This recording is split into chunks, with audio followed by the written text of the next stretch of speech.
हाँ बेटा। माँ बोल। और कितना दूर चलना होगा?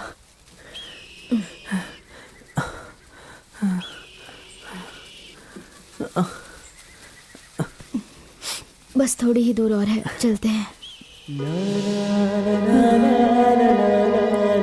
ठीक है माँ।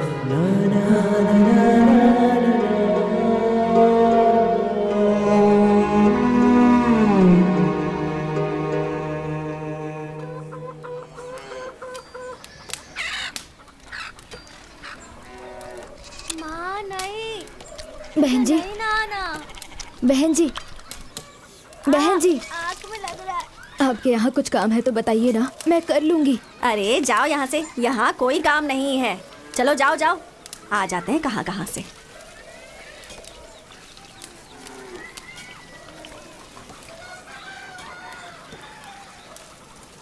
बहन जी, कुछ काम है तो बताइए ना बहन जी, बस एक समय का खाना मिल जाए, आपका सारा काम अच्छे से करूंगी मैं बहन जी।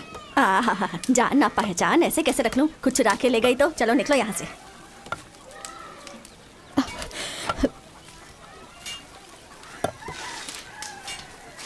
माँ, जिसके पास जाओ वो सिर्फ जाति और गोत्र की ही बात करता है। ये सब क्या होता है माँ? इस दुनिया में अच्छे बुरे लोग तो होते ही हैं बेटा। आइए माँ जी, यहाँ आइए। भैया, आपके घर में कोई काम है तो बताइए ना। यह मर्दों के रहने की जगह है, औरतों को अंदर आना मना है। लड़के। हाँ? हमारे अखाड़े में तुम क्या कोई छोटा मोटा काम करोगे? हाँ जी। मैं आपके लिए भी कोई काम ढूंढता हूँ। ठीक है भैया। तब तक आप हमारे घर में रह सकती हैं। नसीब किसी को भी नहीं छोड़ता। महादेव को भी कमंडल पकड़कर भिक्षा मांगनी पड़ी थी। धन्यवाद, धन्यवाद।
तुम्हारा नाम क्या है?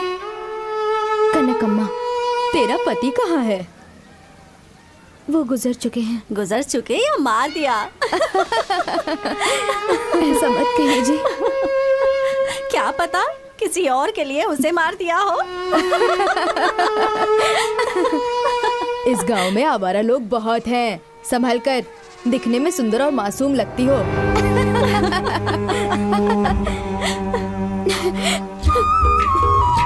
माँ, माँ, माँ क्या हुआ माँ? तुम रो क्यों रही हो माँ? बताओ ना क्या बात है? अकेले होने पर ये दुनिया गलत नजर से देखती है। हर कोई कुछ न कुछ सुनाता रहता है। तुम रो मत माँ, मैं तुम्हें किसी के घर काम नहीं करने दूंगा। मैं खुद काम करूंगा। गांव के जो पहलवान जी हैं, उन्होंने अखाड़े में रहने वाले बच्चों का ही नहीं बल्कि पूरे गांव के बच्चों की जिम्मेदारी मुझे सौंपी है।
वाह, बहुत बढ़िया।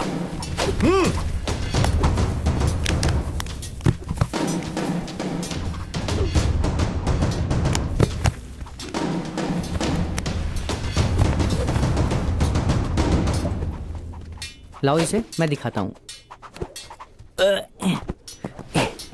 ऐसे करते हैं। पटको। गुरुजी,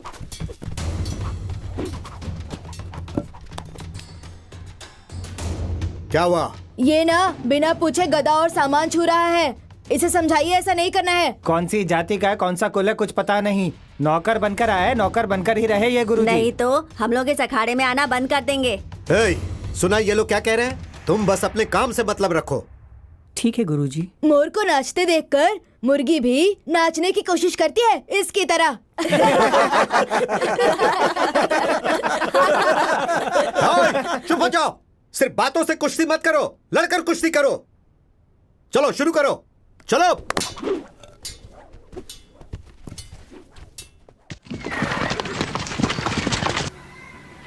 सुनिए आप लोग, चित्रदुर्ग के राजमहल से लगान वसूल करने के लिए ये सैनिक आए हैं। आप सब लोगों को जो देना है इन्हें दे दीजिए। अगर पैसे नहीं हैं तो आप लोग अपने अपने पास से अनाज भी दे सकते हैं। गुरुजी, दिन ब दिन हमारी हालत खराब होती जा रही है। न बारिश है न काम है, खाने के लिए अनाज ही नहीं है तो कहाँ से दें? तुम सबको पहले भी कितनी बार समझाया है कि हमें राज का कर चाहिए। चलो वसूल करो। सुनिए सुनिए सुनिए सुनिए,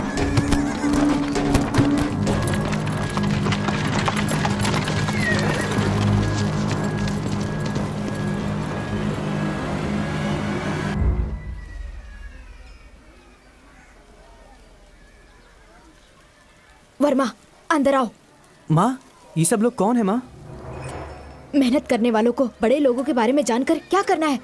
माँ, राजमहल कहाँ है? राजमहल के बारे में जानकर तुम क्या करोगे? हम मजदूर हैं। चलो अंदर।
प्रणाम गुरुजी। हाँ, सैनिकों को देख के आप ऐसे क्यों डर गए गुरुजी? वो क्या है बेटा, महल के नायक का नाम सुनकर थोड़ा डर लगता है। मुदन्ना बहुत खतरनाक है, उसी का डर है। क्या वो कोई राजा है जो उससे डरते हैं? नहीं, बड़े बड़े राजा भी उसका नाम सुनकर डर जाते हैं। राजा तो सिर्फ नाम का है, वो बहुत पराक्रमी है। अब उनके बारे में मैं क्या बोलूं? उनके पराक्रम के बहुत से किस्से हैं। बहुत ही कम उम्र में जवानी के दहलीज पर कदम रखते समय अपने राजा के मर जाने के बाद उनके छोटे भाई लिंगा नायक का राज्याभिषेक होता है। उसके पश्चात मुदन्ना नायक राजा लिंगा नायक की क्रूरता पूर्वक हत्या कर देता है। तत्पश्चात वहां के राजा होते हैं रंगप्पा नायक। ये कहानी उन्हीं के काल की है। सिर्फ 2 दिन के अंदर आप लोगों को लगान भरना होगा।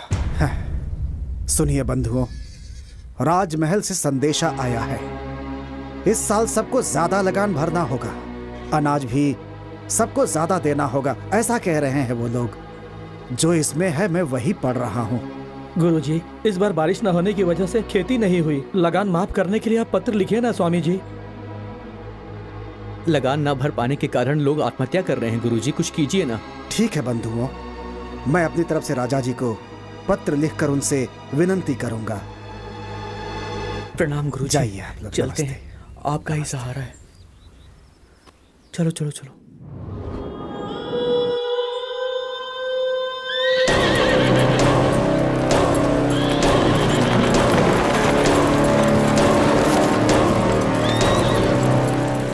मालिक, हे, लगान क्यों नहीं भरा? इस साल खेती में बहुत नुकसान हुआ है, तो लगान की माफी के लिए हमारे गुरुजी राजा को पत्र लिखने ही वाले हैं। तेरा गुरु हमारे मालिक का कोई जीजा है या भांजा है जिसके बोलने से मालिक लगान माफ कर देंगे? मालिक, पहले चलकर उस गुरु से लगान वसूल करते हैं।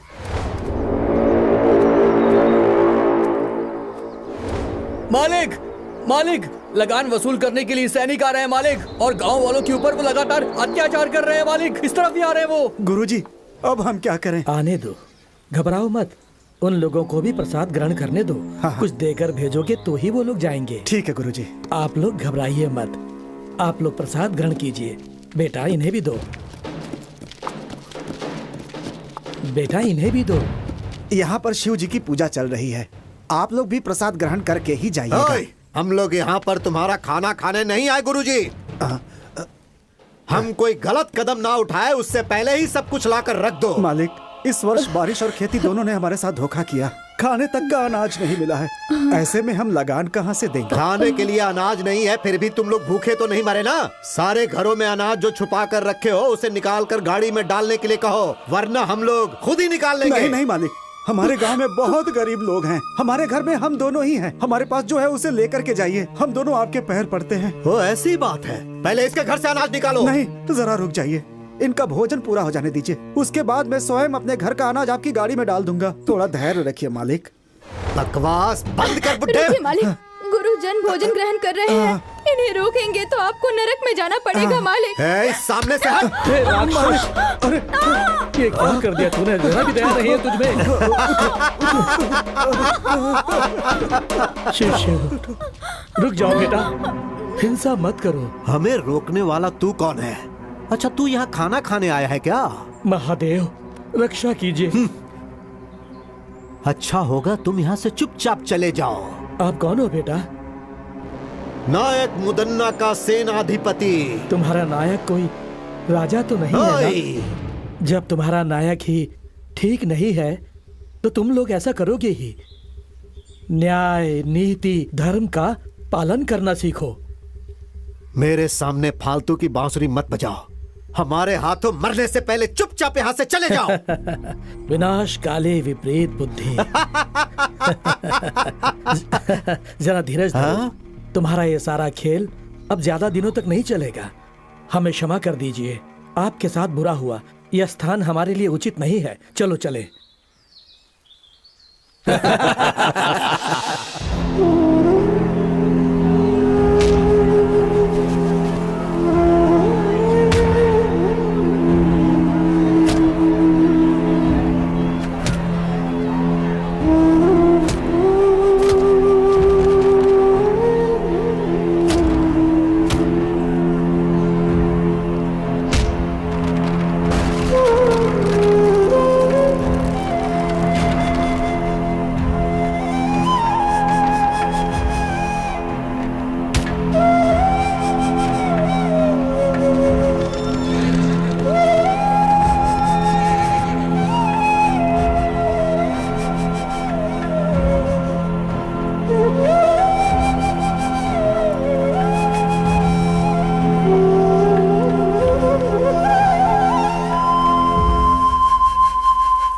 सिद्धेश्वर, इस नायक मुदन्ना के अत्याचार की वजह से इस राज्य के लोगों के साथ बहुत बुरा हो रहा है। अब शिव ही कुछ भला करेंगे।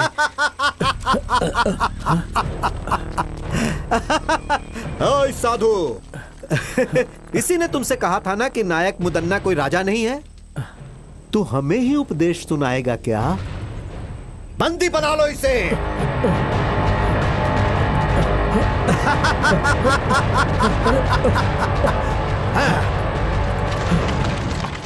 मालिक, मालिक, मालिक, इसे देखिए जरा, हमारी हालत बहुत खराब है। ये बताने के बाद भी उन लोगों ने हमारे साथ ऐसा किया है मालिक। आपकी बातों का भी मान नहीं रखा। मेरे घर को लूट लिया उन लोगों ने। अब हम क्या करें? उनकी देखभाल के लिए सैनिक हैं, लेकिन इस गुरु का कौन है? क्या उन सैनिकों से अकेले मैं लड़ पाऊंगा? क्या उनसे लड़ने की उम्र है मेरी? हमारे पास सैनिकों से भी ताकतवर लड़के हैं, लेकिन उससे क्या फायदा? सिर्फ बल से कुछ नहीं होता, लड़ने के लिए हिम्मत भी चाहिए। सही कहा, सही कहा। आपकी बात बिल्कुल सही है। अगर हम सब लोग एक हो गए ना, तो वो सैनिक मिलकर के भी हमारा कुछ नहीं बिगाड़ पाएंगे। पर उनसे लड़ने की ताकत और हिम्मत किस में है, वो आप ही बताइए। वक्त एक सा नहीं रहता। अंधेरे के बाद उजाला आता है, और वो उजाला आने वाला है। उसे शिव का आशीर्वाद प्राप्त होगा। वो धरती भी चीर सकता है।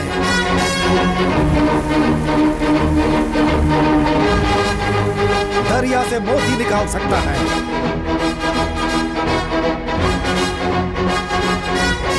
दुष्टों का संहार करके कष्ट दूर करेगा। जैसे खंभा फाड़कर श्री हरि बाहर निकले थे, वैसे ही वो बाहर निकलेगा।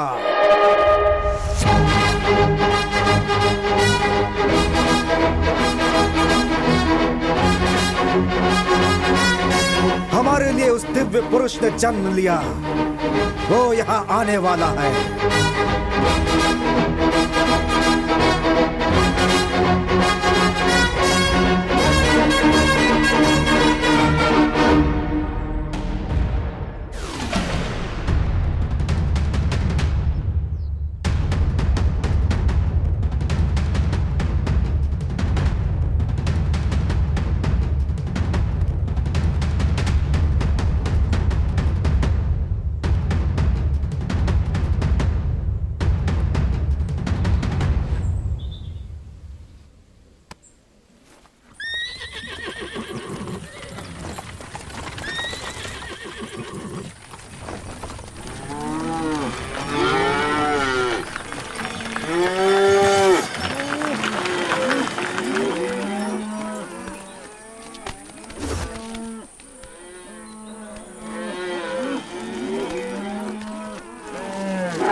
प्रणाम गुरुजी।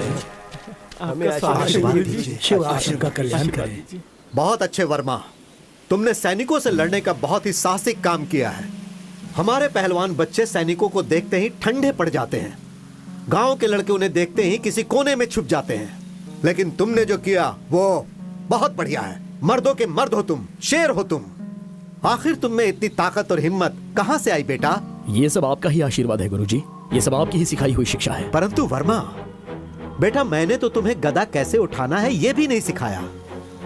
मैंने तो तुम्हें कभी गदा छूने तक नहीं दिया और ना ही लड़ना सिखाया। फिर काहे का गुरु हूं मैं? अखाड़े के बच्चों तक ने तुम्हारा अपमान किया। ये सब तो मैं नहीं जानता गुरुजी, लेकिन आप जैसे महान गुरु को सिखाता देखकर मैंने स्वतः बहुत कुछ ग्रहण कर लिया। आज तक बिना सिखाए सीखने वाला महाभारत में एकलव्य था, लेकिन आज जाना कि एक तुम भी हो। सुनो मेरे भक्त जनों, सिर्फ तुम्हारे गांव के लिए ही नहीं, इस महान राज्य चित्रदुर्ग के लोगों के लिए भी सारे दुखों के बाद खुशी मनाने का समय आ गया है। अब सब ठीक हो जाएगा, ऐसी मेरी अंतरात्मा बोल रही है। तो क्या ये सब संभव है गुरुजी? यदि शिव पर भरोसा है तो थोड़ा सब्र करना पड़ेगा। वो पल तुम लोगों को कहकर नहीं आएगा। और वैसे भी तुम लोगों के पास एक महाबली युवक है ना। आप मुझे लज्जित कर रहे हैं स्वामी जी। स्वामी जी, सैनिकों का अत्याचार दिन ब दिन बढ़ते जा रहा है। राजा के दरबार में राजा का होना ना होना एक समान है। हाँ गुरुजी, वो राजा हर रोज एक नया नियम बनाता है। हमारा जीना मुश्किल हो गया है। घबराओ मत, तुम सब लोग मिलकर एक हो जाओ। तुम में से कुछ लोग राजा के पास जाओ और उनसे विनती करो। शायद वो ये बातें न जानते हो, इसलिए उन्हें बताने की कोशिश करो। और अगर फिर भी काम नहीं बनेगा तो बाकी शिव देख लेंगे। जो आज्ञा गुरुजी, जो आज्ञा।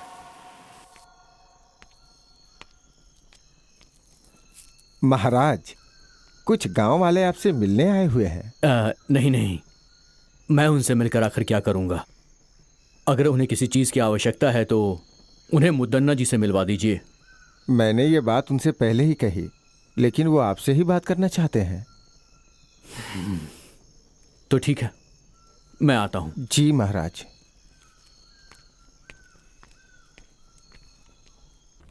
प्रणाम महाराज। कहिए, कौन है आप सब? कौन है, कहाँ से हैं, ये बात कैसे कहें आपको महाराज? आपके सैनिकों के अत्याचार से हमारे पूरे गांव के लोग परेशान हैं। अब आपके सैनिकों से सिर्फ आप ही हमें बचा सकते हैं महाराज। क्यों, क्या हुआ? अन्न जल पैसा सब कुछ तो है, फिर किस बात की कमी है आपको? महाराज, 2 सालों से बारिश नहीं हुई है। हमारे पास ना तो खाना है और ना ही पीने का पानी। ऐसी हालत में हम लगान कहाँ से देंगे महाराज? आपके सैनिक हमारे साथ अत्याचार कर रहे हैं महाराज। नायक को हमारी कोई फिक्र नहीं है, बस आपका ही भरोसा है। हमारे लिए आप देवता समान हैं। अब आप ही हमें बचा सकते हैं। अब आपको ही बचाना होगा, हमें आपको ही बचाना होगा। ठीक है, आपको ही बचाना होगा। इस पर विचार किया जाएगा और जल्द से जल्द इस पर कार्रवाई की जाएगी। आज्ञा दीजिए। महाराज रंगप्पा जी जय। महाराज रंगप्पा जी जय। महाराज रंगप्पा जी की जय। महाराज रंगप्पा जी जय। जाओ, तुम लोगों का ये जयकारा हमारे प्राण के लिए खतरा है।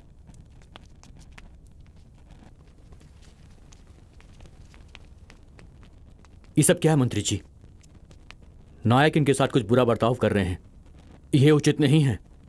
मुझे उनसे बात करनी है। जैसी आपकी आज्ञा महाराज।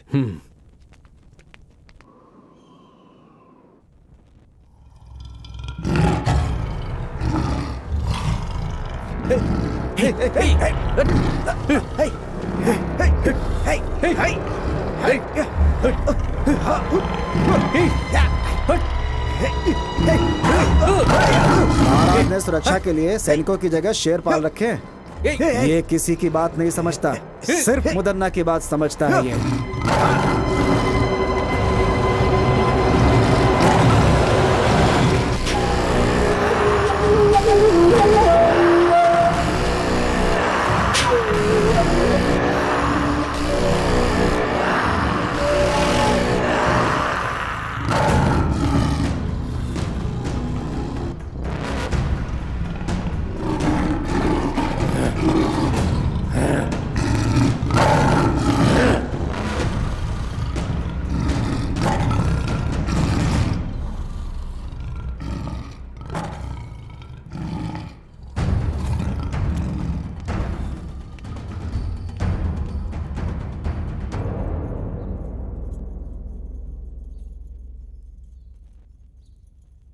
क्यों भाइयों, सही समय पे लगान ठीक से वसूल हो रहा है या नहीं? जबरदस्ती से वसूली तो हो ही रही है भैया।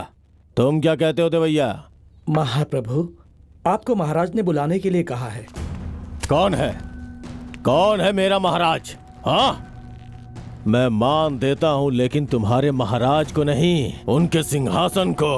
हाँ, दोनों एक ही बात है ना जी। छोड़िए ना, महाराज ने मिलने के लिए बुलाया है तो आप भी मिलकर आ जाइए ना। ओह, जिसे मैंने पाला है आज उसकी इतनी हिम्मत कि मुझे बुला रहा है। हाँ,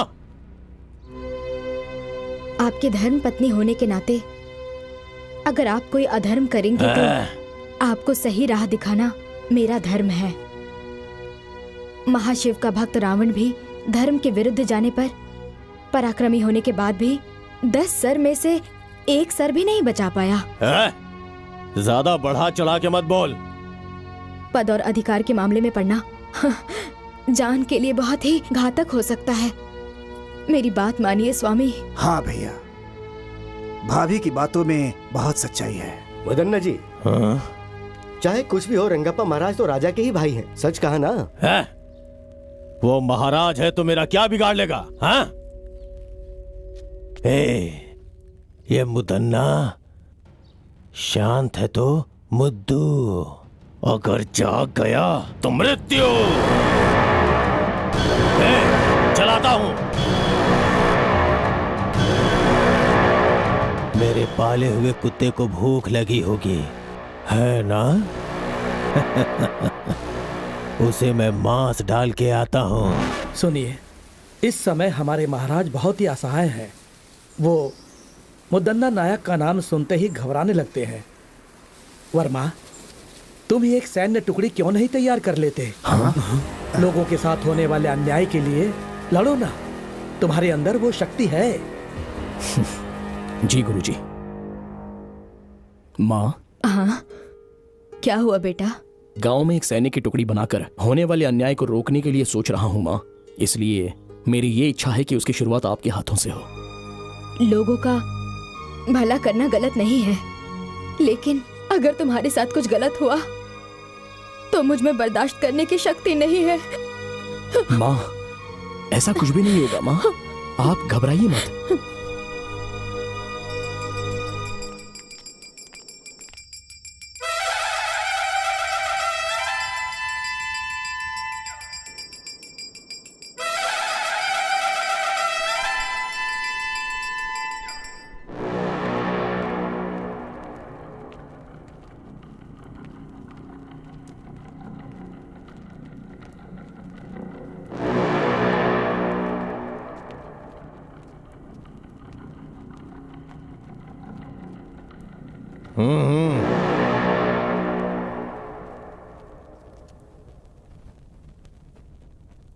मुझे यहाँ बुलाने का कारण क्या है? एक बहुत जरूरी बात के लिए मैंने तुम्हें यहां पर बुलाया है मुद्दन्ना।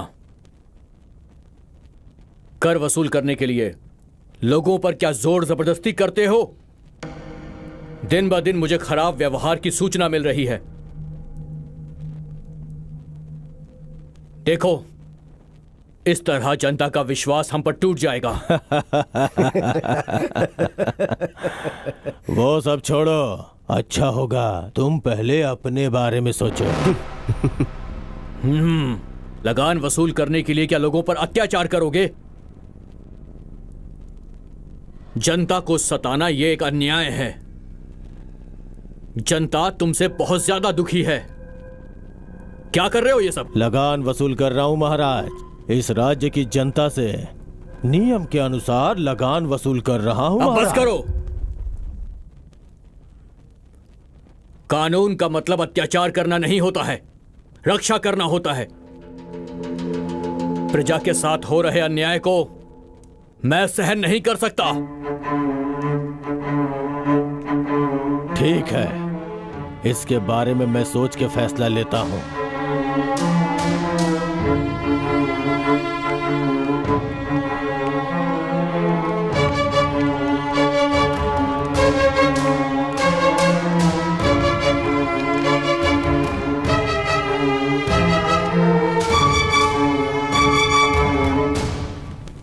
देखा मंत्री जी, उसके हाव भाव ठीक नजर नहीं आ रहे हैं। अब हमें थोड़ी सावधानी से काम लेना होगा। लगता है कि गांव वाले बिल्कुल सच कह रहे हैं। आज रात को ही हम महल के कारागार में जाएंगे और मंत्री जी से मुलाकात करेंगे। हो सकता है कि हमें कुछ मदद मिल जाए। हाँ महाराज। आज की रात ही हमें कारागार में जाकर मंत्री जी से मिलना अति आवश्यक है। उनसे बात करनी ही होगी। अगर ये बात नायक जी को पता चली तो आपके लिए खतरा हो सकता है महाराज। आप सबसे कहिएगा कि हम टहलने गए हैं। ये बात सिर्फ हम दोनों के बीच रहनी चाहिए। जी महाराज। क्या है ये? धीरे धीरे लगान इतना कम क्यों होता जा रहा है? बोल। क्षमा कीजिए नायक जी, जो कुछ भी आता है उसे ठीक से गिनकर रखना ही मेरा काम है। अब सैनिक और मंत्रीगण पहले जितना धन धान्य और लगान बिल्कुल नहीं लाते हैं स्वामी। क्यों रे दंडनायक? लगान और धन धान्य अनाज क्यों नहीं लाता है? हा? सब कुछ अपने घर ले जाता है क्या? अब मैं आपसे क्या कहूँ नायक जी, लोग हमें जो डर से लाकर देते हैं हम वही आपके पास लेकर आते हैं। लेकिन क्या लगान, पैसा, अनाज सब अपने आप गायब हो रहा है? ऐसी क्या बात नहीं है। हम लोग जब लगान लेकर आ रहे होते हैं तो कुछ नकाबपोश लोग हम पर हमला कर देते हैं।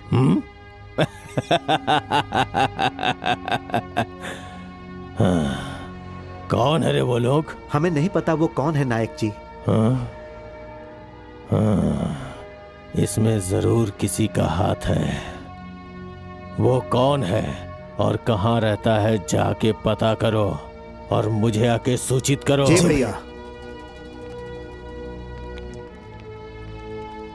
क्या करें भाई, मेरा बेटा शादी के लायक हो गया है लेकिन हाथ में पैसे ही नहीं है। अरे भाई, उसके बारे में क्यों सोच रहे हो? अपना मुदन्ना भाई है ना, वो सैनिकों की सारी तकलीफें दूर कर देंगे। चिंता मत करो तुम, चलो।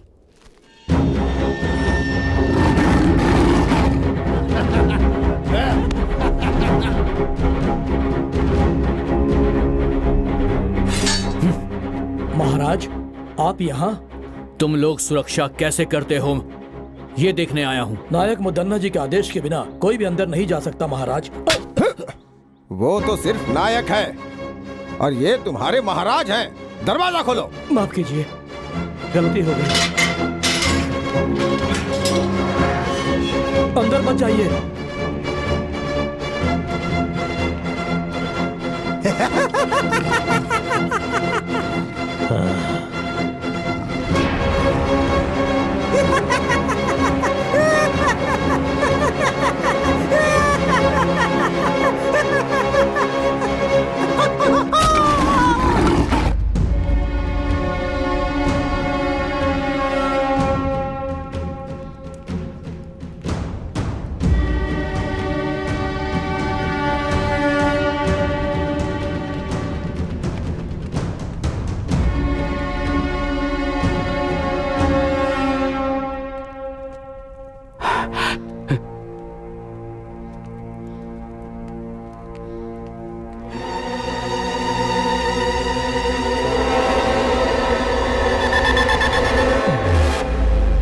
बहुत बढ़िया रंगप्पा।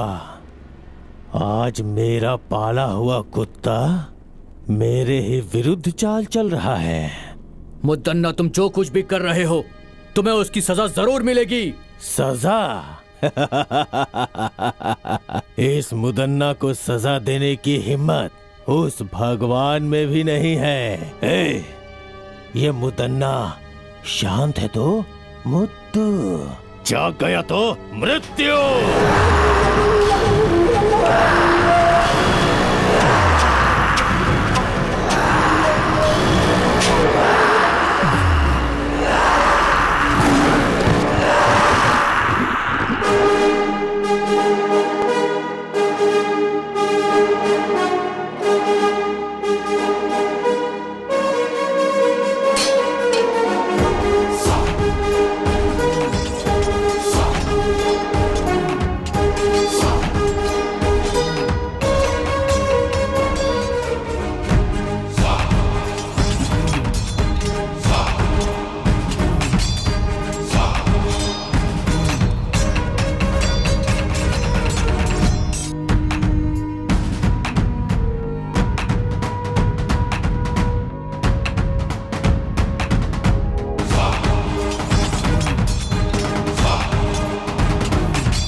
ए कन्हैया जल्दी लाओ, ऊपर रखो, जल्दी सामान भरो, हमें जल्दी निकलना है यहाँ से।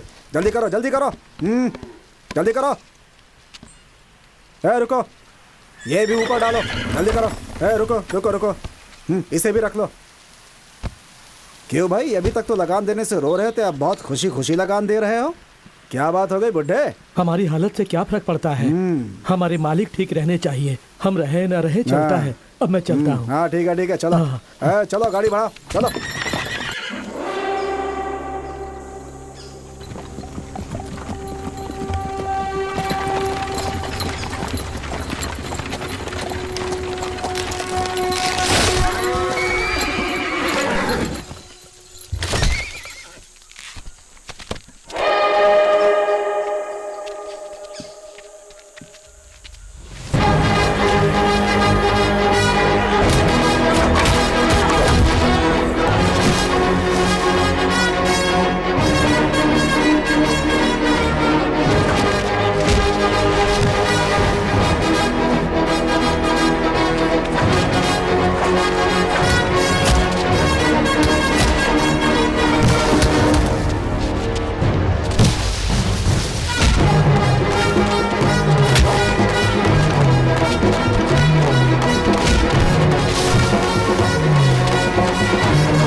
कौन है जो ये सब कर रहा है? कुछ समझ में नहीं आ रहा है। क्यों भाई, क्या हुआ? जवाब दो। आखिर वो ये सब कैसे कर रहा है?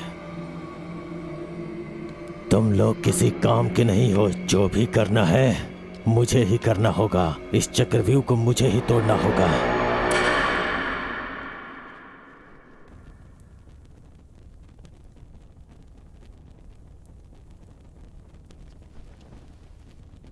सभा सदस्यों, महाराज रंगप्पा जी शिकार खेलने गए थे और खुद जंगली जानवर का शिकार हो गए। यह हमारे लिए दुख की बात है। उनकी आत्मा की शांति के लिए भगवान से प्रार्थना करते हैं। उनकी आत्मा की शांति के लिए खड़े हो जाइए। अब बैठ जाइए। मृत्यु कब किसे आ जाए ये कौन जानता है ना मंत्री जी? सेना नायक जी, आज्ञा दीजिए। ये सिंहासन ऐसे खाली रखना अच्छी बात नहीं है। सैकड़ों सालों से आज तक इस तरह का अपशकुन इस राज्य में कभी नहीं हुआ है। ये दुर्गति का संकेत है। दवैया जी जो बोल रहे हैं वो ठीक है। आप ही मार्गदर्शन कीजिए। आज्ञा दीजिए नायक जी। राजमहल के खानदान से ही किसी को बिठाना होगा। बस हमें एक बार विचार विमर्श कर लेने दीजिए। तो फिर सुनिए, इस राजमहल से बहुत पहले से जुड़े हमारे मुदन्ना स्वामी जी इस सिंहासन के लिए पूरी तरह से लायक हैं। ऐसा मेरा मत है। आप सब लोगों की खामोशी से लगता है सबके सब सहमत हो गए हैं। मगर मुझे उस खानदान के बीच में नहीं पड़ना। मैं आज तक जैसा था वैसा ही रहूंगा। सुनिए नायक जी, आप जरा धीरज रखेंगे शास्त्री जी? आपको प्रजा के सामने वो कौन है उनका नाम बताना होगा नायक जी। हाँ जरूर।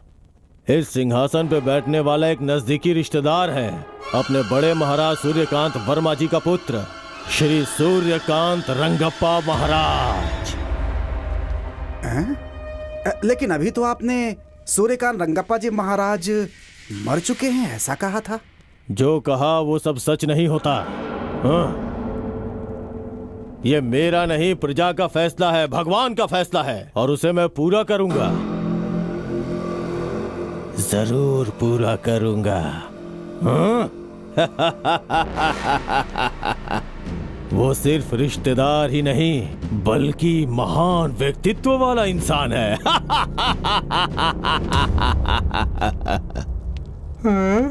अरे बाप रे, इतने लोग खड़े हैं। मुझे नहीं बनना, मुझे नहीं बनना। देखो ना ये लोग मेरे ऊपर क्या डाल रहे हैं। अरे ऐसे बच्चों जैसी हरकतें नहीं करते। मुझे जाके तुम कोठी तो चलना है। राजा बनने वाले हो। नहीं। अरे बेटा मेरी बात तो सुन बच्चे, मैं तेरे साथ देखो रहूंगी। कितने लोग खड़े हैं, मुझे डर लग रहा है। मैं हूँ ना तेरे साथ। हाँ हाँ चल चल चल चल। नहीं डरते? मुझे ये दिलवाओ ना, मुझे ये चाहिए। अरे तेरे पास इतनी बड़ी तलवार है, ये क्यों चाहिए तुझे? ये छोटा है ना। ओहो, सब देख रहे हैं। चल थोड़ा मुस्कुरा। हाँ, नमस्कार कर, नमस्कार नमस्कार। हाँ चल चल चल ऊपर अरे चल। सिंहासन सिंहासन सिंहासन। अरे बेटा क्या कर रहा है? अरे बैठ जा। अरे यहाँ यहाँ चल बैठ जा। बैठ जा, बैठ जा। मेरा राजा बेटा, तुझे राजा बनना है ना? मुझे वो दिलवाना, फिर बनूंगा। अरे तुझे सब दिलवाऊंगी मैं, ठीक है? हाँ। अरे देखो ना वो मुझे कैसे चिढ़ा रहा है। छोड़ ये सब। हाँ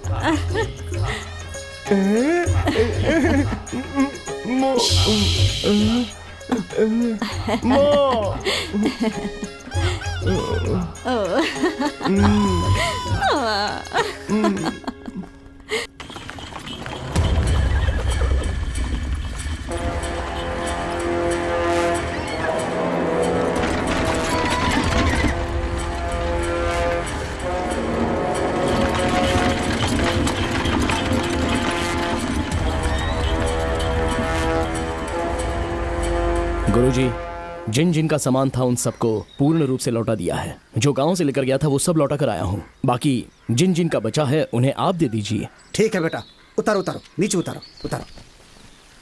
हाँ आराम से आराम से आराम से आराम से जाना। चलो निकलो, जाओ जाओ। हाँ ले जाओ ले जाओ।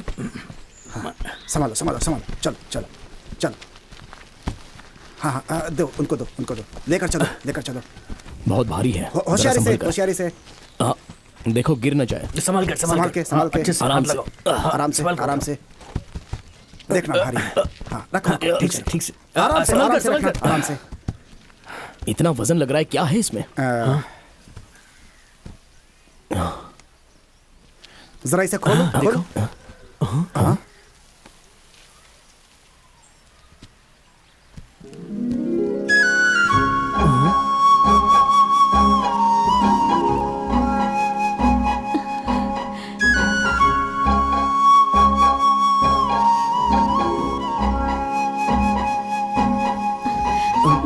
लगान और पैसे नहीं दिए तो सैनिकों ने धमकी दी कि महल में चलकर तुझे दासी बना देंगे।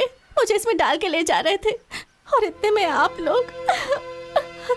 आपका गांव कौन सा है? मैं छोड़ के आ जाऊंगा। मेरे माँ बाप नहीं है। आप मुझे गांव छोड़ेंगे तो वो सैनिक मुझे फिर से उठाकर महल ले जाएंगे। कृपया करके मुझे यहीं रहने दीजिए। सुनो बेटी, अगर तुम्हारा कोई नहीं है तो तुम इनके साथ रह सकती हो बेटी। हमारे साथ? इसमें सोचने वाली क्या बात है? आपकी भी उम्र हो गई है, घर में रहेगी तो हाथ बटाएगी ना आपका। गांव वालों को अच्छा लगता है तो ठीक है, आ जाओ बेटी। जाओ, अरे जाओ, जाओ जाओ, जाओ जाओ, अरे जाओ, जाओ जाओ, जाओ। जाओ, जाओ।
क्या हुआ सीता?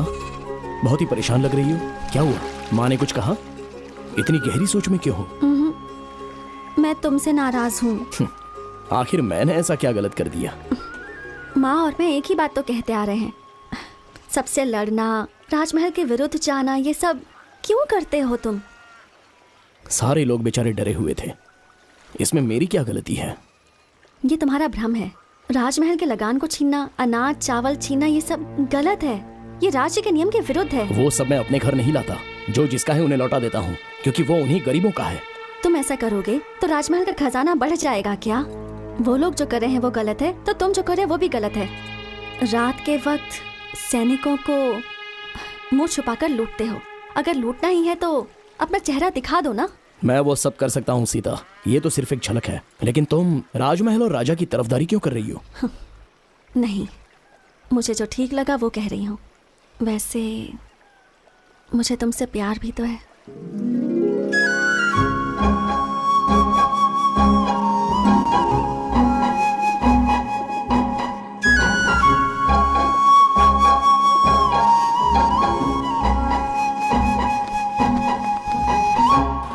सुनो, धीरे धीरे अपने सैनिक और गाड़ियां गायब हो रही हैं और साथ में सामान भी।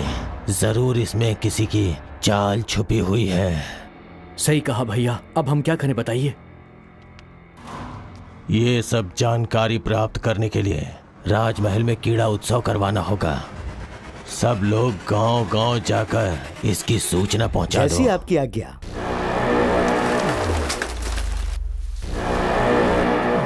सुनो सुनो सुनो, राजमहल में उत्सव होगा। सुनो सुनो सुनो, राजमहल में उत्सव होगा। सुनो सुनो सुनो, चित्रदुर्ग के प्रजाओं सुनो, चित्रदुर्ग में क्रीड़ा उत्सव है। उसमें कोई भी भाग ले सकता है। जिसे भी भाग लेना है वो राजमहल आ जाए। सुनो सुनो सुनो।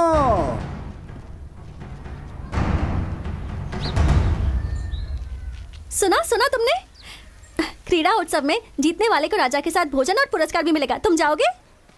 जाने और लड़ने के लिए मैं हमेशा तैयार रहता हूँ, लेकिन हमें सैनिकों ने पहचान लिया तो? इसलिए तो कहती थी, सैनिकों के विरुद्ध लड़ने से अच्छा उनके सामने जाकर हाथ जोड़कर विनम्रता से बात करो। ऐसा मुमकिन है क्या? है मुमकिन।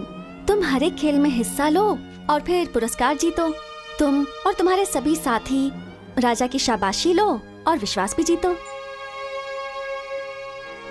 अपनी परेशानी को दूर करने के लिए नायक जी के मन को जीतना जरूरी है। नायक? वो अपने घर का नायक है। तो मुदन्ना जी का दिल जीतो। वो बहुत बड़ा राक्षस है। ऐसे लोगों का दिल जीतना जरूरी है। क्यों? अंगुलीमाल का मन बुद्धा ने भी बदला था ना। जो भी सच्चाई से लड़ता है वही जीतता है। क्रीड़ा उत्सव में तुम और तुम्हारे साथी भाग लो और जीतो, बस यही मेरी इच्छा है। तुम जाओगे ना अपने साथियों को लेकर? बोलो ना, जाओगे ना?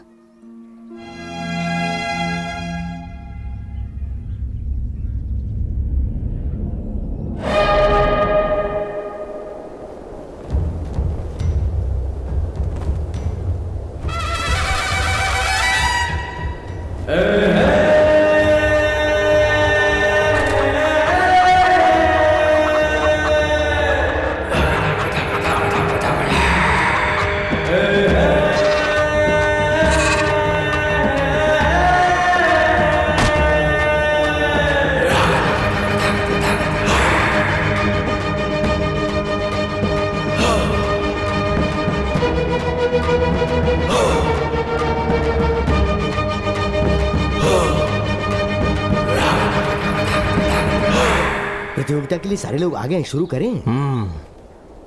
सुनो सुनो सुनो, इस क्रीड़ा प्रतियोगिता में सारे नए नए खेलों का आयोजन किया गया है और जो भी इस प्रतियोगिता में भाग लेगा और बाद में जीतेगा उसे हमारे नायक मुदन्ना जी राजा के हाथों से खास पुरस्कार दिलवाएंगे। तो सभी प्रतियोगी लड़ने के लिए तैयार हो जाएं और जीत हासिल कर पुरस्कार प्राप्त करें। और अब राजा जी इस प्रतियोगिता का शुभारंभ करेंगे।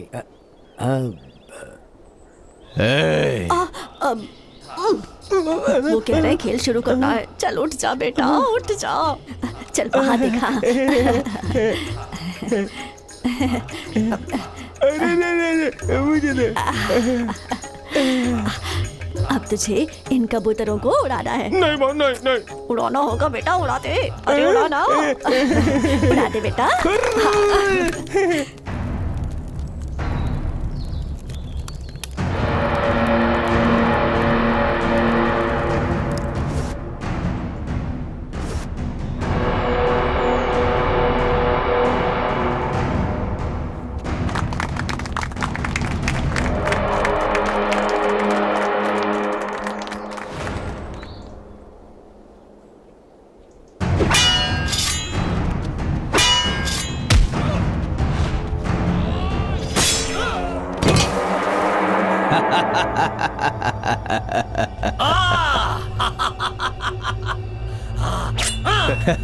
ए दवैया।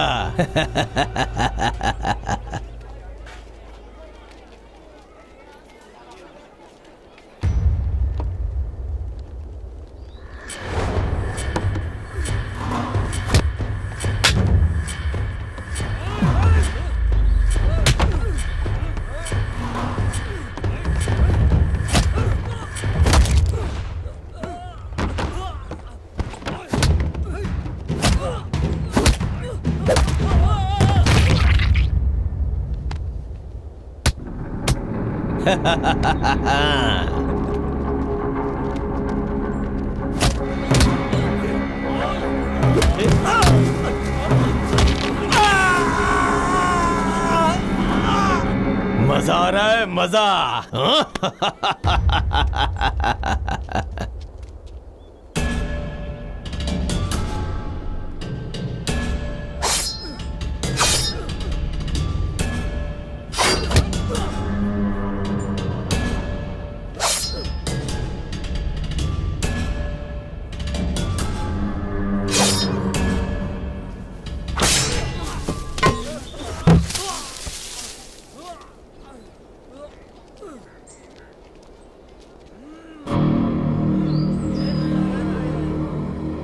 सभी लोग सुने, इन चुनौतियों को पार करने के बाद जो भी खंबे में लगी हुई इस तलवार को निकालेगा वही असली बलशाली आदमी माना जाएगा। उसे पुरस्कार के साथ सम्मान मिलेगा। सुना तुमने वर्मा? जो इन सारी चुनौतियों को पार करेगा वो मुदन्ना से मिल पाएगा। हम भी सारी चुनौतियों को पार करके उसे अपनी परेशानी बताएंगे। हाँ, मैं इसमें भाग लेता हूँ।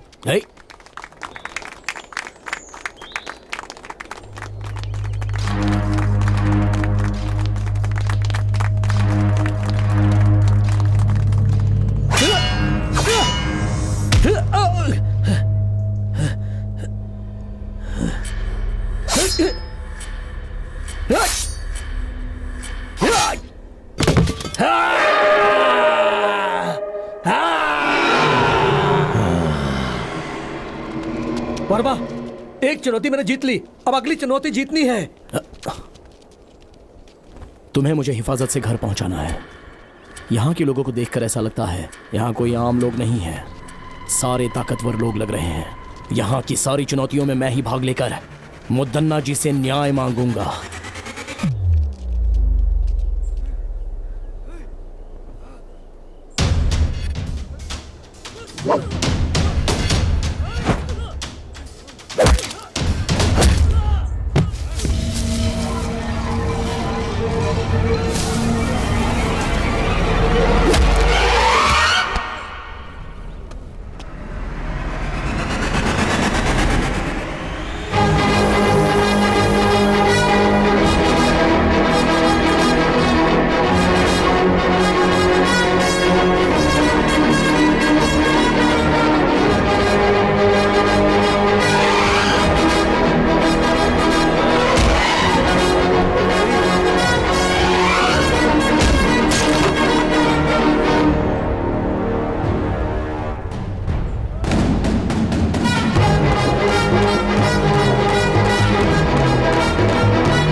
बढ़िया सीतांबे।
हुजूर, मुद्दन्ना ने हमारे सभी आदमियों को मार दिया।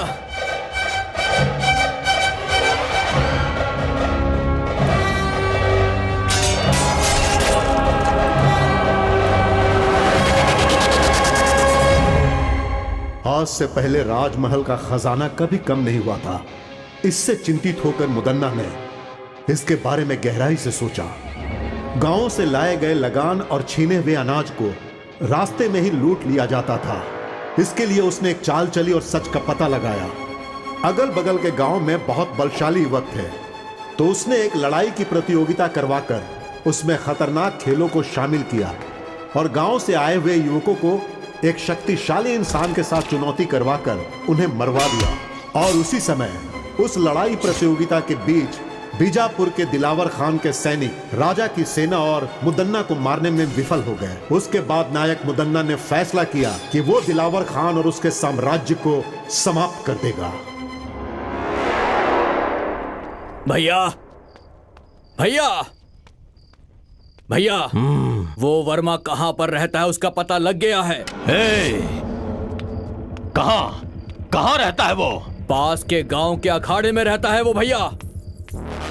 आप मुझे मौका दीजिए।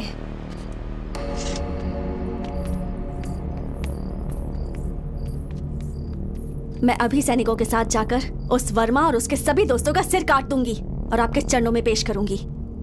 नहीं बेटी, ये बहुत ही खतरे वाला काम है। अगर इस मामले में कोई अनहोनी हो गई तो मैं बर्दाश्त नहीं कर पाऊंगा बेटी। मुझे एक मौका दो भैया। उस वर्मा और उसके दोस्तों की आज ही छुट्टी कर दूंगा। उन सब का सर काट कर आपके चरणों में चढ़ा दूंगा। हाँ, बहुत अच्छी बात बोली तुमने। उन कमीनों की आज की रात आखिरी रात होनी चाहिए। जाओ तुम।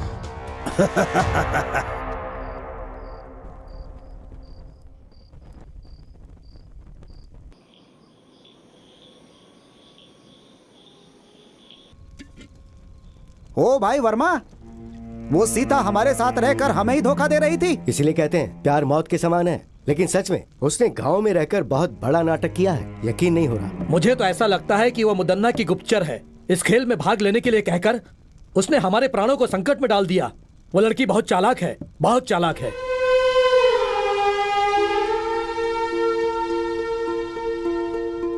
ऐसा लग रहा है कि अब हम में से कोई भी राजमहल के प्रकोप से बच नहीं पाएगा।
मजा आया।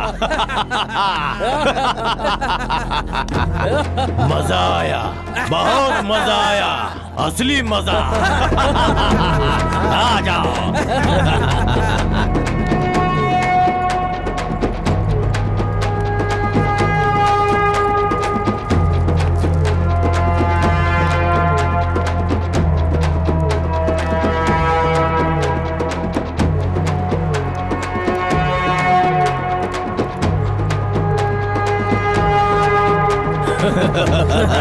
तू ही मुदन्ना का असली भाई है छोटे। शाबाश।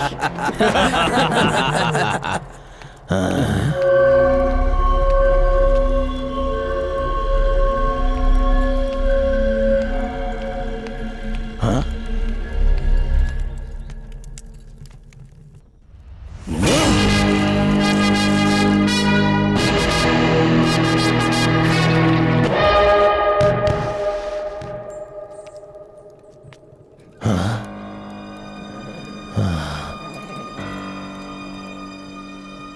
मुझे लगा मेरा भाई वर्मा का सिर काट के लाया है, लेकिन उसने तो मेरे भाई का ही सर काट के मुझे भेज दिया। ऐसा कभी सोचा नहीं था।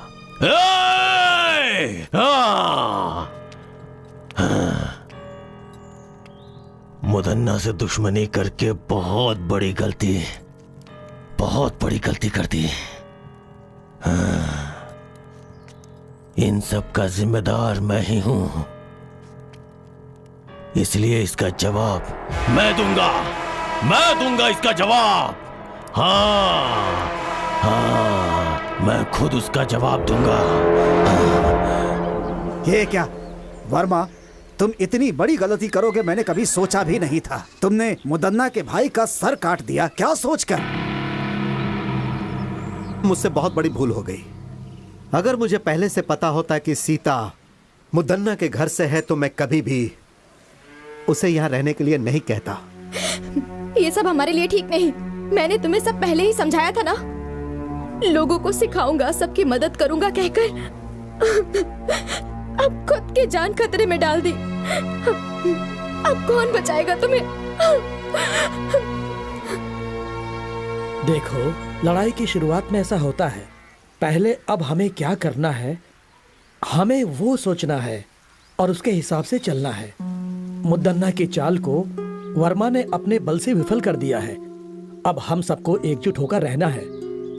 उसके सैनिक कभी भी यहाँ पर आकर वर्मा को बंदी बना सकते हैं। हमें वर्मा को कहीं छुपाकर उसे बचाना है। ये हमें करना पड़ेगा। जो आज्ञा स्वामी। जो आज्ञा स्वामी जी।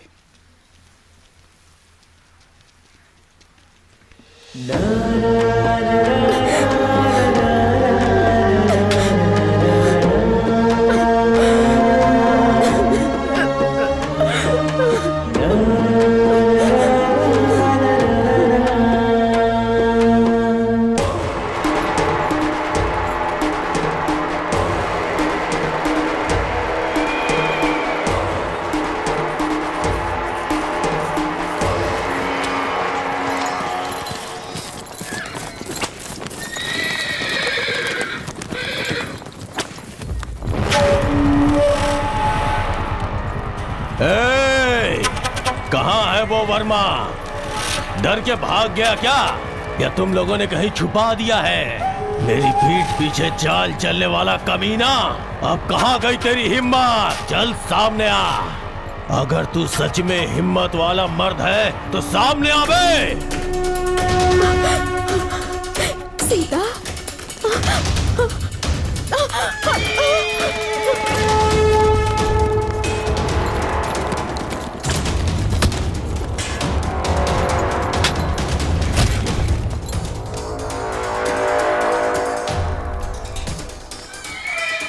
कहाँ जा रहा था? तुझे लगता है तू बच जाएगा?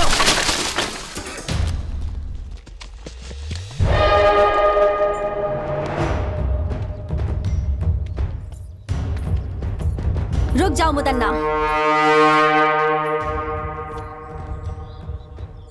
आप यहाँ वर्मा को सजा देने आए थे, मारने के लिए नहीं।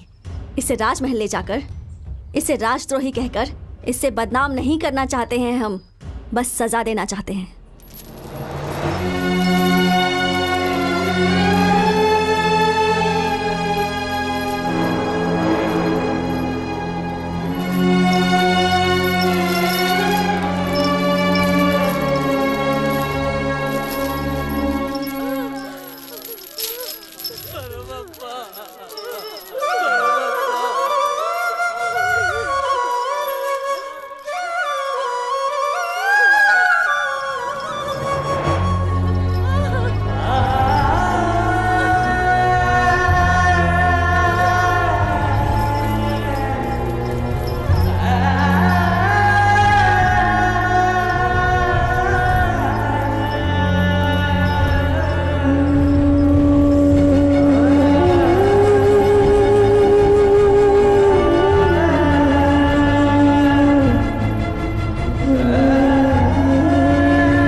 सुनो, हमारे राज्य में आज तक जितनी भी चोरियां हुई हैं, जितना भी धन और खजाना लूटा गया है, उनके पीछे इसका हाथ है।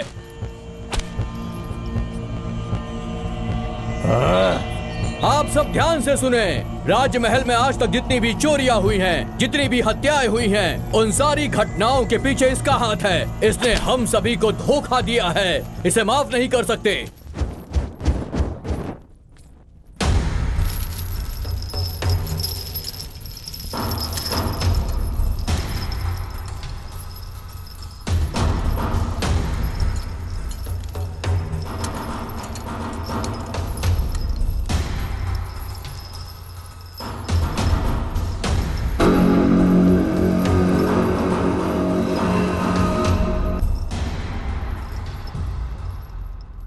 चित्रदुर्ग की सारी प्रजा मैंने आप लोगों के सामने लाके जिसे खड़ा किया है, यह वर्मा नाम का युवक हमारे राजमहल के विरुद्ध साजिश रचने की कोशिश कर रहा था। इसने लगान देने वाले लोगों को अपने विरुद्ध करके उन्हें बहकाया है।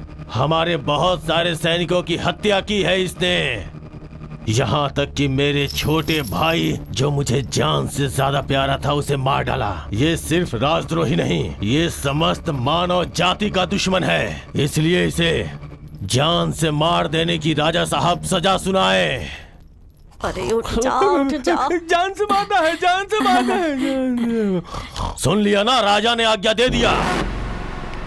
आज हम लोग इसे अपने शेर का भोजन बना देंगे। ए वर्मा, तूने हमसे दुश्मनी करके बहुत बड़ी भूल कर ली। अब देख, तेरी भूल ही तेरे जान के लिए खतरा बन गई है। मेरी मृत्यु का समय अभी तक आया नहीं है नायक।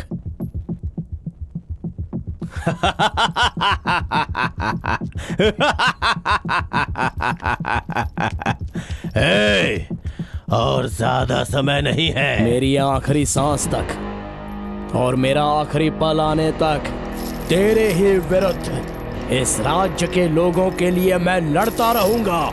छीन कर खाने वाले कुत्ते, छोटे राजा ओवन्ना रंगधा राजा को मारने वाला तू नायक कहलाने के लायक नहीं है। बकवास बंद कर कमीने। मेरे सामने ऊंची आवाज में बात करने की हिम्मत कैसे हुई तेरी? मेहनत करके खाने वाला शरीर है मेरा, तेरी तरह छीन कर ठूसने वाला बेईमान नहीं हूं मैं। समझ गया कमीने?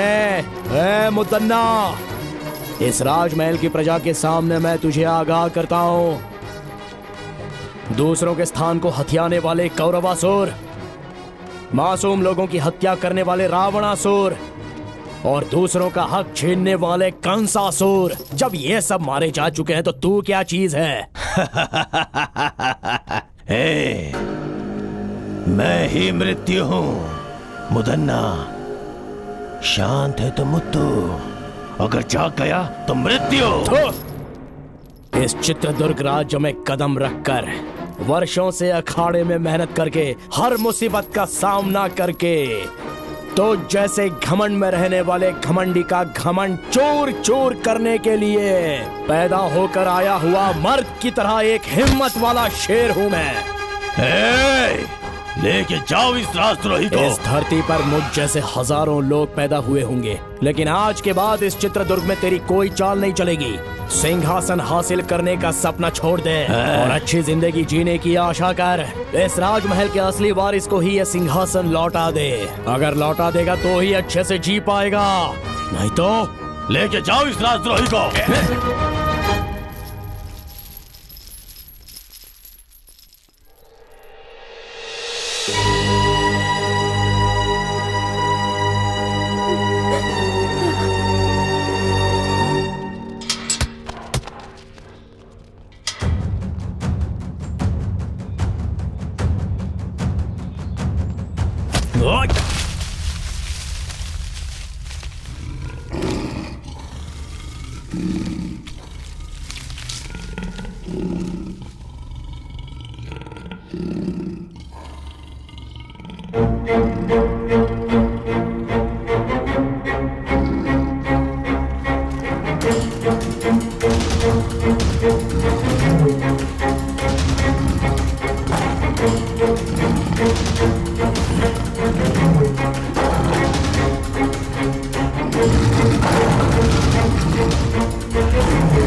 आशीर्वाद हो बेटा। इस चित्रदुर्ग राज्य की मिट्टी में तेरे जैसे असली हीरे ने जन्म लिया है, ये देखकर इस बूढ़े के अंदर जवानों की जैसी ताकत आ गई है।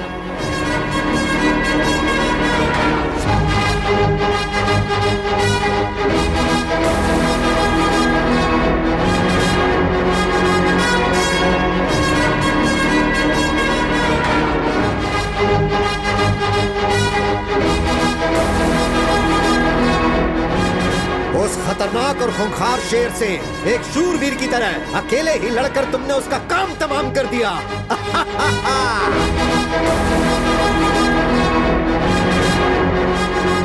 अरे वाह, कितनी हिम्मत है, क्या जोश है। मान लिया तुम सच में वीर हो।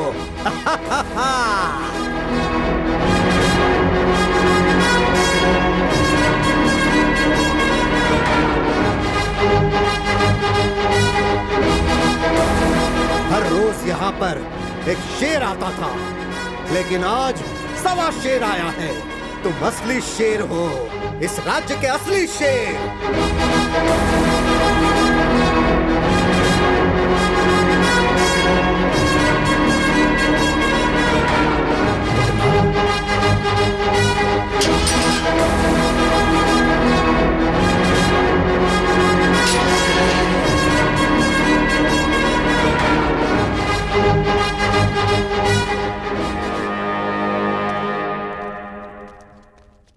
वर्मा, क्या है ये सब? और तुम लोग यहाँ पर कैसे आ गए? वो सब मैं बाद में बताता हूँ, पहले यहाँ से निकलते हैं। चलिए। हाँ चलो।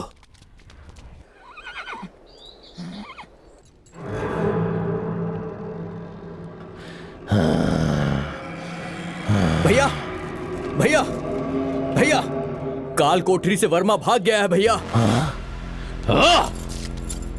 और उसके साथ राज्य के मंत्री जी और काल कोठरी में बंद राजा, उन दोनों को वो भगा ले गया है भैया। इतना ही नहीं, हमारे शेर को भी उसने मार दिया।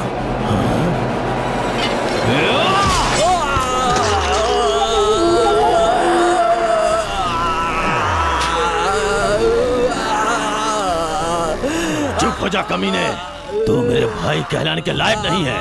उसे जान से मारना छोड़ के अपनी जान बचाने के लिए भाग के चला आया। तेरे जैसे कायर लोगों को जिंदा रहने का कोई हक नहीं, कोई हक नहीं है। अरे देवर जी, क्या हुआ? अरे आप इंसान है कि नहीं? ये आपका छोटा भाई है ना, अपनों को भी नहीं छोड़ेंगे। किस बात का अपना है? अगर उससे लड़के आया होता तो इसे अपने सर पे बैठा था, लेकिन ये तो डर के अपनी जान बचा के बाहर आया। आप इंसान नहीं है, इंसान नहीं है। देवर जी चलिए।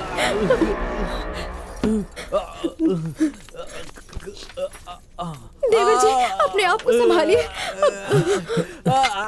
रुक जाइए वहीं पर। अब मैं चुप नहीं बैठ सकता, मैं उसे जाकर मार के आऊंगा। किसी की जान लेने के लिए, जिंदगी बर्बाद करने के लिए हमेशा तैयार रहते हैं। गलती तो वो कर रहा है ना, उसे ही भुगतना चाहिए। लेकिन तुम लोग सब सही हो ना, फिर क्यों भुगत रहे हो? आपके छोटे भाई तो नहीं रहे, मंजिले भाई मौत से लड़ रहे हैं, और तुम इन मामलों में नहीं पड़ोगे। मेरा कोई बेटा नहीं है, मैं तुम सबको ही अपना बेटा मानती थी।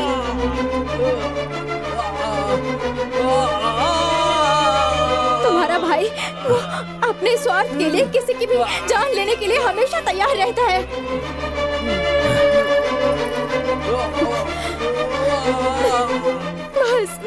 बस करो, तुमने आज तक जो किया बस हो गया। आप कुछ भी कहो, मैं अब बिना लड़े चुप नहीं बैठ सकता, मुझे माफ कीजिए।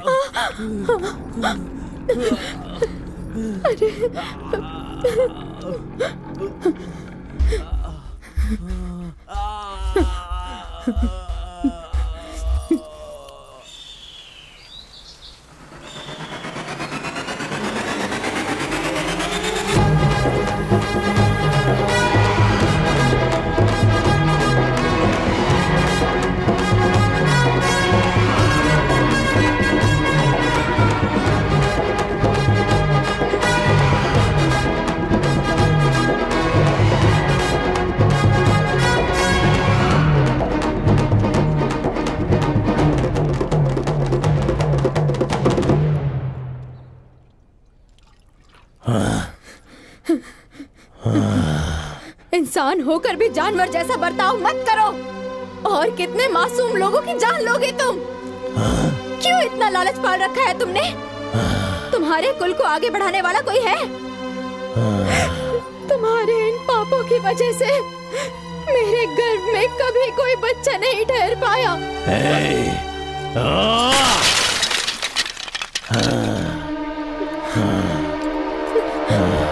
सिर्फ बीज बोने से कुछ नहीं होता, धरती के मिट्टी में भी क्षमता होनी चाहिए पतिव्रता। हाँ दुष्ट, हर एक इंसान की पत्नी पतिव्रता ही होती है। रावण की पत्नी मंदोदरी, दुर्योधन की पत्नी भानुमति, हिरण्यकश्यप की पत्नी कयादु, वो सभी पतिव्रता ही थी और उनकी वजह से उनका राज्य भी बढ़ा और उनका सपना भी पूरा हुआ। तो अब तो मुझे ज्ञान सिखाने आई हुई है, हाँ? तेरी तो मैं ना मुझे पतिव्रता बन के रहना है, ना ही मुझे रानी बन के रहना है। इसीलिए मैंने फैसला किया है।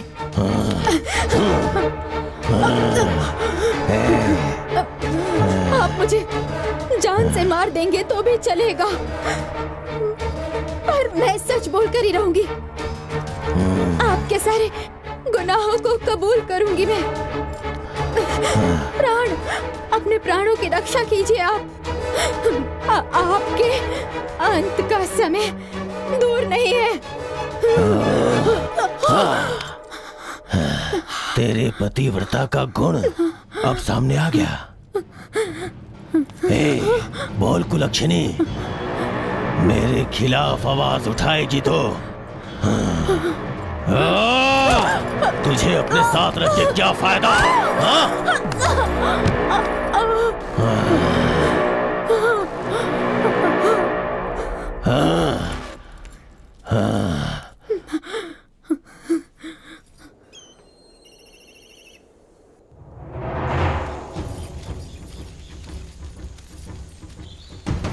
तुम लोग राजमहल के मुख्य द्वार से ये यहाँ कैसे?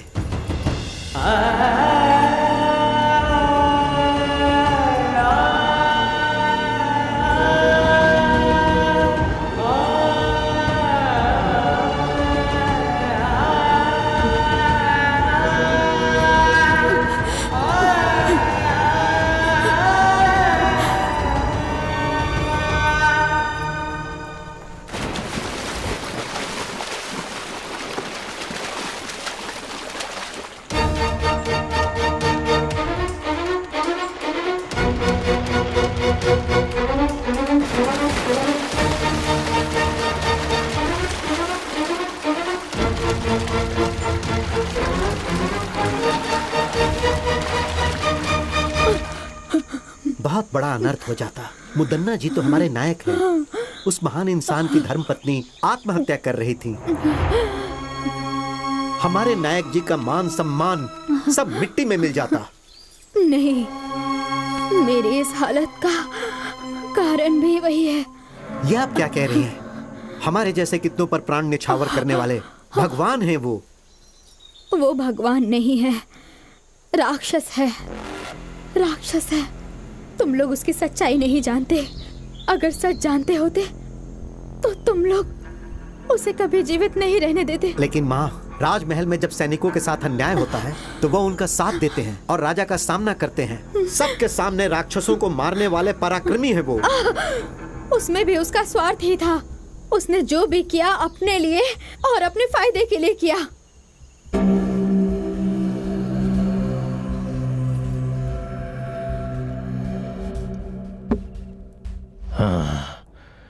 और कितने वर्षों तक रक्षकों जैसा गुलाम बनकर रहूंगा मैं? आपकी बातें 100 आना सच है नायक जी। मणिकरी के राजा आदित्य के युग में आपने उनके लिए जो किया और युद्ध में उनका साथ देकर आपने उनके ऊपर जो उपकार किया, शायद वो राजा उसे भूल गए हैं। मणिकरी के राजा को उपकार नहीं भूलना चाहिए था। उनके पुत्रों को छोड़कर देखिए तो उनके छोटे भाई सर्जे नायक को राज्य सौंप देने के बदले वो सब भूलकर ओवन्ना नायक को राजा बनाकर उसका राज्याभिषेक करवा दिया।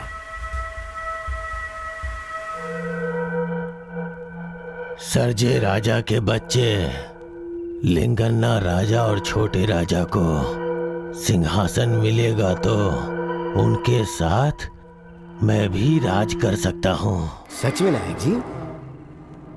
नायक जी, ओवन्ना राजा को सिंहासन देने के वक्त जो सैनिकों को देना चाहिए था वो सब भूल गए। इन बातों की वजह से सैनिकों के मन में राजा के प्रति द्वेष है।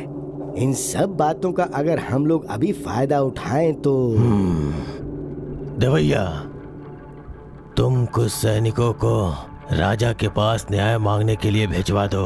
ओवन्ना राजा के पास न्याय मांगने के लिए जो गए उनकी आंखें निकलवा कर उन्हें बंदी बना लो और राजा के खिलाफ उन्हें भड़का दो। राजा के विरुद्ध सारे सैनिक होने चाहिए।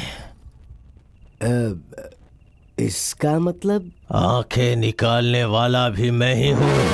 सिर्फ इतना ही नहीं, मुदन्ना की अगुवाई में सैनिकों को न्याय मिलेगा, विश्वास दिलाओ। सैनिकों के पक्ष में मैं खड़ा रहूंगा और मेरा साथ सैनिक भी देंगे। तब वो ओवन्ना राजा को स्वर्ग की प्राप्ति होगी और मुझे राजमहल प्राप्त होगा।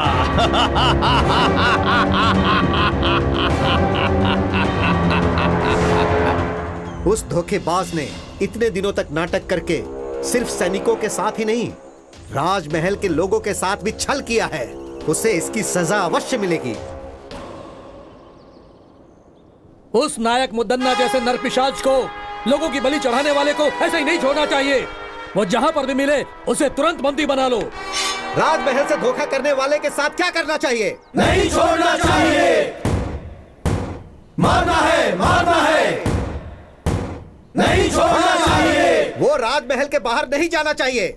उसे बंदी बना लो। जाओ। प्रभु, प्रभु, प्रभु, बहुत बड़ी मुसीबत आ रही है। इसी क्षण हमें यहाँ से निकलना होगा। चलिए। मुझ पे मुसीबत आएगी? इस मुदन्ना को कौन मुसीबत में डालेगा? हाँ प्रभु, सारे सैनिक आपके विरुद्ध हो गए हैं। आपकी सारी सच्चाई सैनिकों को पता लग गई। वो गुस्से में आपको ही ढूंढने के लिए निकले हैं। आइए चलिए मालिक। सैनिकों से मैं बात करूंगा। वो लोग मेरी बात मानेंगे। वो नहीं सुनेंगे। आपको मेरी बातों पर भरोसा नहीं है तो देखिए।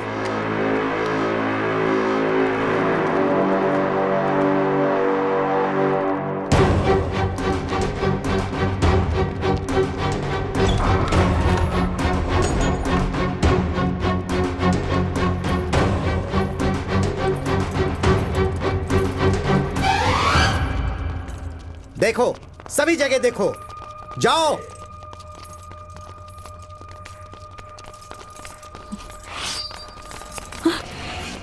इसे भी बंदी बना लो।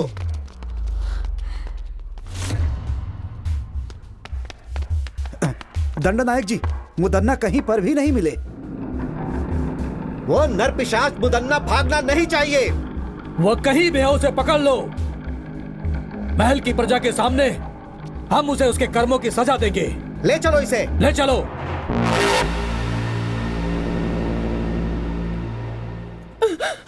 बेटा, बेटा, तुम्हें कुछ हुआ तो नहीं ना?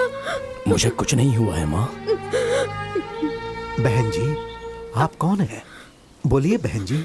लगता है मैंने आपको कहीं देखा है। मैं कन्नकम्मा हूँ। क्या कहा? कन्नकम्मा? मतलब हमारे राजमहल के छोटे राजा की धर्मपत्नी हैं आप।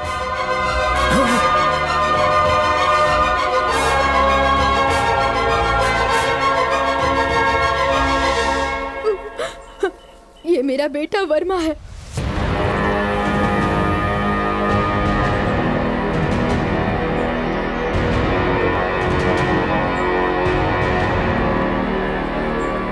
ये सब क्या है माँ? महल में रानी का जीवन व्यतीत करने वाली आप आज इस गांव में ऐसे हालत में रह रही हैं। ये सब कैसे हुआ माँ? आपकी इस परिस्थिति का कारण कौन है माँ? बताइए कौन है? मुदन्ना नायक ने भारी सभा में सबकी आंखों के सामने राजा ओवन्ना जी का सर काट दिया। मुदन्ना से वहाँ पर रहने वाले राजा के खानदान के सारे लोग और सारे सभा प्रमुख बहुत घबरा गए थे। सभी मुदन्ना के विरुद्ध आवाज उठाने लगे। वैसे में उसके विरुद्ध कोई आवाज ना उठाए, इसलिए राजमहल में रहने वाले प्रमुख लोगों को, राजा के भाइयों को, उनके रिश्तेदारों को सैनिकों के द्वारा मुदन्ना ने मरवा दिया। वो सब उनकी बुरी किस्मत थी। मंत्री जी, उसी समय मैंने अपने पति को भी खो दिया। महाराज को वहीं छोड़कर मैं अपने बेटे वर्मा को बचाने के लिए अपना भेष, अपनी भाषा सब बदलकर सारे गांव घूमते हुए इस छोटे से गांव में आ गए। मैं और मेरा बेटा अपने अतीत को भुलाकर इस गांव में आकर बस गए। मंत्री जी, आप राजा के खानदान से हैं ये जाने बिना ही हमने न जाने क्या क्या कह दिया आपसे। हमें क्षमा कीजिएगा। वर्मा जी, आप इतने बड़े खानदान से हैं, पता नहीं था। अनजाने में हमने आपका बहुत अपमान किया है, हमें माफ कर दीजिए।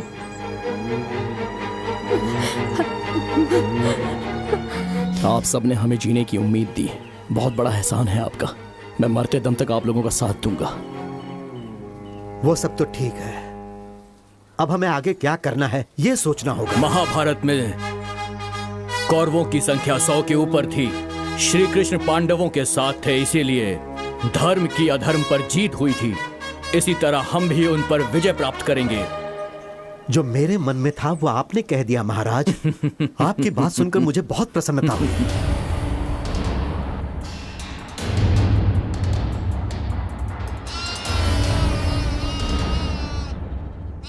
याद रहे, दुश्मन कितना भी शक्तिशाली हो, अगर हम सभी मिलकर एक साथ युद्ध करेंगे तो अवश्य ही जीत हमारी होगी। चाहे मेरी जान चली जाए, लेकिन हम लड़ेंगे मंत्री जी।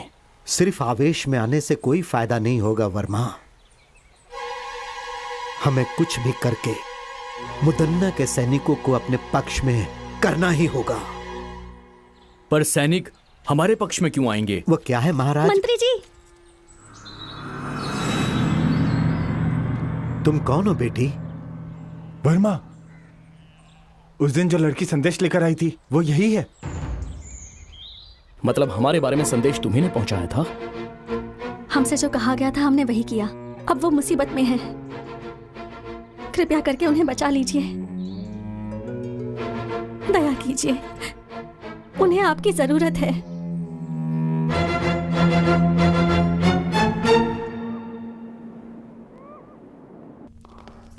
प्रणाम मंत्री जी। सीता बेटी कहाँ है?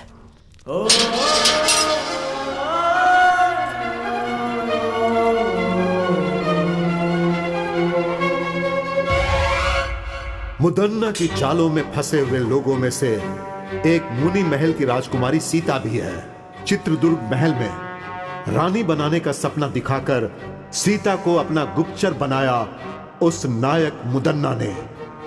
लेकिन मुदन्ना की पत्नी ने सबको मुदन्ना की सच्चाई बताकर उन्होंने वर्मा और उसके दोस्तों की हत्या होने से बचा लिया। और इसके लिए उन्होंने खजाना गृह में अपनी दासी के हाथों संदेश पहुंचाया। उसके बाद विलई चोट गांव में जब मुदन्ना अपने सैनिकों के साथ गया तो कनकम्मा और वर्मा की मुदन्ना से जान बचाने वाली सीता ही थी।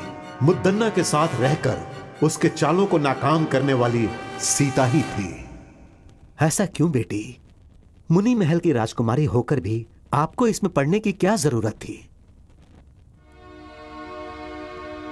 बचपन से ही मुझे वो महल बहुत पसंद था। उस वक्त मैं नासमझ थी, कुछ नहीं जानती थी। आप लोगों का साथ मिला तो समझ में आया कि सच क्या है। इससे पहले कि वो मुदन्ना राजमहल से भाग जाए, हमें उसे हर हाल में पकड़ना होगा। चलो सब लोग।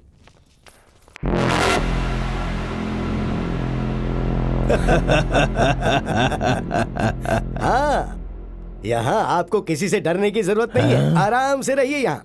डर? मुझे किस बात का डर है, परंतु दिल को आराम नहीं मिल रहा। कुछ भी करके यहां से निकलना है। चित्रदुर्ग महल में दुश्मन या सैनिकों को होने दो, चाहे कोई भी मेरे विरुद्ध हो जाए। सबसे पहले उनके साथ रहने वाले सैनिकों को अपना गुलाम बनाना है मुझे। शेर के जैसा हूं मैं, किसी को भी इतनी आसानी से नहीं छोड़ने वाला ये मुदन्ना। सुना है भाइयों, मुदन्ना राजमहल से भाग गया, ऐसी खबर है। सच कह रहे हो भाई, हर जगह यही बात चल रही है। सारे गांव वाले डरे हुए हैं, उन्हें लगता है पता नहीं उनके साथ अब क्या होगा। कल सुबह वहाँ क्रीड़ा प्रतियोगिता में हड़प्पन के लोगों के साथ मिलकर खेल के मैदान में ही झगड़ा हो गया था। कल क्रीड़ा उत्सव फिर से होने वाला है और कल वहाँ पर युद्ध भी होगा। बाकी सब कुछ तो नागेश्वरी देवी को ही पता है।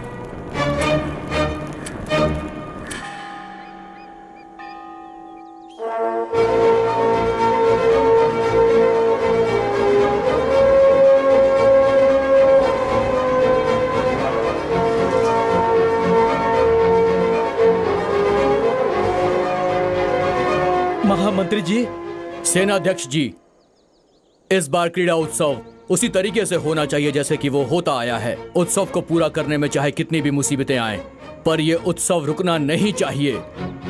आप निर्भय होकर तैयारी शुरू कीजिए। महामंत्री जी, राजमहल के चारों दिशाओं में हमारे वीर सैनिक पहरा दे रहे हैं और इसलिए अपराधी मुदन्ना का इस महल में प्रवेश करना मुश्किल है।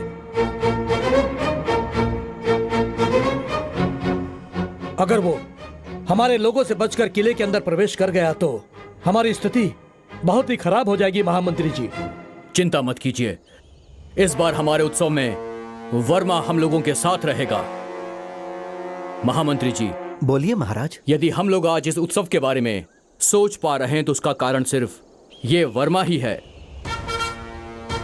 आज मैं आप सबके सामने एक फैसला सुनाता हूँ। सुनाइए महाराज। आज से वर्मा हमारे राजमहल का प्रधान नायक होगा। प्रधान नायक वर्मा की जय! प्रधान नायक वर्मा की जय! प्रधान नायक वर्मा की जय! महाराज का फैसला हम सब के लिए मान्य है। नायक जी, हम लोग आपकी आज्ञा का इंतजार कर रहे हैं। हमें सबसे बेहतर तरीके से मुदन्ना के हर शातिर चाल से बचाने वाली ये सीता है। अगर आपको परेशानी ना हो तो हमारे सभी कार्य में आप ही आगे रहो। महाराज, मुदन्ना के बारे में हम जो सोचते थे वो उससे ज्यादा चालाक है। उसकी चालों का पता लगाना किसी के बस की बात नहीं है, लेकिन वो जो करता है वो सही लगता है। मगर सच्चाई तो हम जानते हैं कि वास्तव में मुदन्ना कैसा है।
क्यों? मुझे सामने देख के सब लोग डर गए क्या? मेरे खिलाफ चाल चल रहे थे तुम लोग? कोई भी हो इस मुदन्ना का कुछ नहीं बिगाड़ सकता। हे वर्मा, तू मेरे खिलाफ लड़के जीतना चाहता है? खुद को तू बहुत बड़ा बहादुर समझता है, मैं इसे नहीं मानता।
मार दो उसे।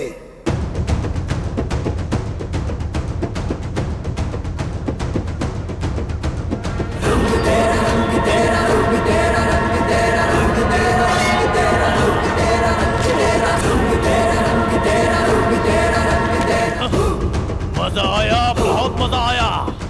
हाँ, मस्त मजा आया।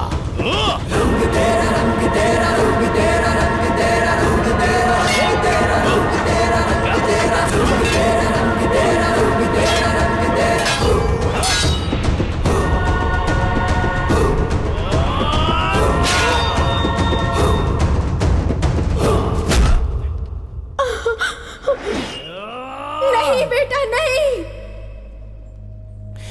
नहीं।